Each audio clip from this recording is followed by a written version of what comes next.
사람들은 종종 오해를 합니다.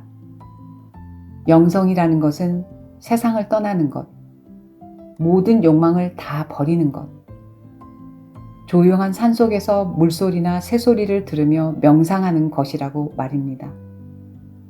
저도 한때는 그런 생각을 한 적이 있습니다.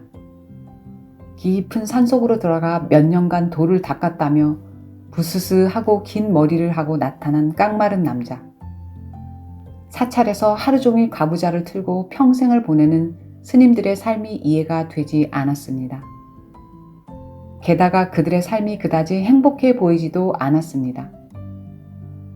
간신히 옷한벌 걸치고 이리저리 떠돌며 구걸이나 하는 게으른 사람들 같았습니다. 도대체 그들이 찾는 것이 무엇인지 모르겠지만 그래봤자 거지 신세를 면치 못할 게 뻔하다는 생각이 들곤 했습니다. 그러던 어느 날이었습니다. 어린 시절부터 가족처럼 지내던 지인을 20여 년 만에 만나게 되었습니다. 대학 생활을 위해 고향을 떠났던 그의 소식은 간간히 들어왔으나 우연히 같은 지역에 살게 되고 다시 보게 되어 너무나 반가운 마음이었습니다. 당시 네로라 하는 직장에서 능력을 인정받아 요직을 맡아 하는 걸로 들어왔지만 웬일인지 제가 만났을 때는 이미 사표를 낸 뒤였습니다. 그는 수년 전 두 번째 아내와도 이혼을 했다고 말했습니다. 그리고 아들과 홀어머니를 보살피며 잡다한 일들로 생계를 꾸려가고 있다고 말했습니다. 어린 시절 그는 동양화 그리는 것을 무척 좋아했습니다. 뛰어난 실력으로 전국 대회에 수시로 입상을 해온 경력도 화려한 사람이었습니다.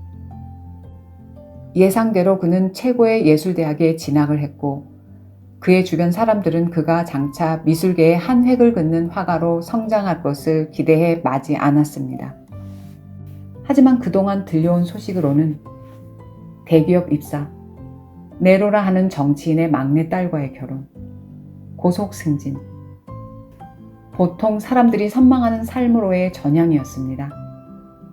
그의 전향이 뭔가 석연치 않았지만 저는 곧 잊고 살고 있었습니다. 이후 20여 년이 훌쩍 넘어 만난 그에게 제가 물었습니다. 이제 그림은 안 그려요? 그가 대답했습니다. 아직 그리고 싶은 그림이 딱 한 장 있긴 해.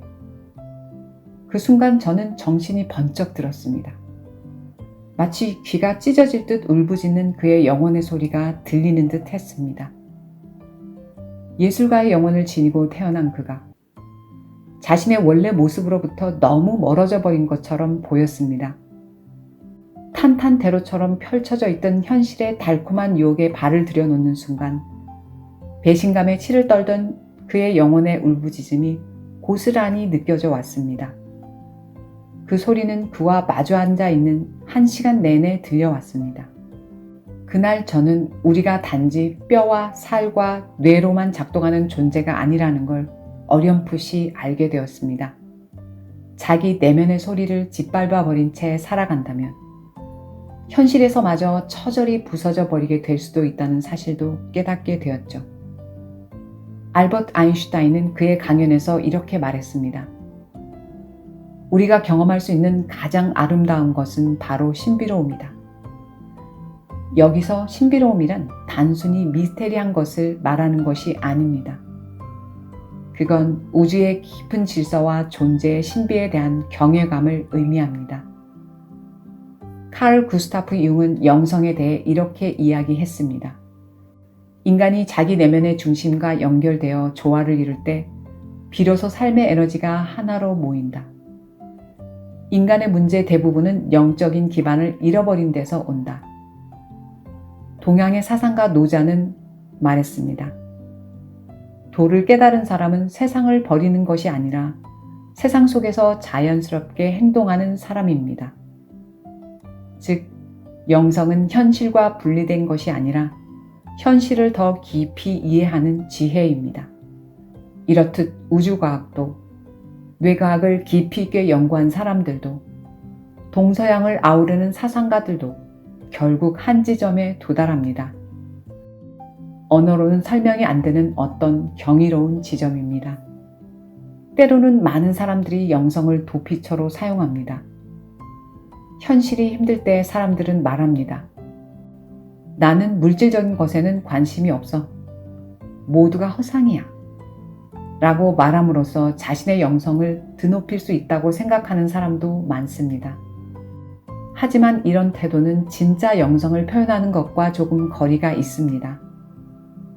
반대로 우리는 내면의 중심, 즉 단단해진 영성을 지닐수록 부와 명예가 뒤따르는 인물들을 흔히 봅니다.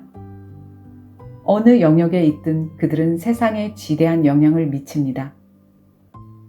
그들이 의사든 교사든 작가든 청소부든 가까이 다가서기만 해도 왠지 모를 여유로움과 평온함이 넘쳐 흐릅니다. 그들의 주변에는 환하고 밝은 아우라가 넓게 퍼집니다. 그들이 어떤 모습을 하고 있건 매력이 넘쳐납니다. 게다가 그들이 진행하는 일은 무슨 까닭인지 물 흐르듯 순조롭게 이루어집니다.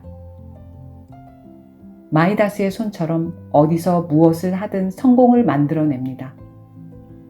한편 그들은 자신의 자리에서 지금 이 순간에도 한 그루의 과일나무를 가꾸듯 자신의 내면을 성장시킵니다. 책을 읽고 명상을 하고 여행을 하고 강의에 참석하고 쉼없이 배우고 삶에 적용시킵니다. 그들 중에 가난한 사람이 있다면 그것은 영성 때문이 아니라 단지 그들의 선택일 뿐입니다. 가진 것과는 상관없이 그들은 충분히 충만하기 때문입니다. 당신의 뿌리가 영성임을 깨달았다면 감정에 쉽게 휘둘리지 않습니다. 타인을 더 깊이 이해하게 됩니다. 문제 속에서도 의미를 발견합니다.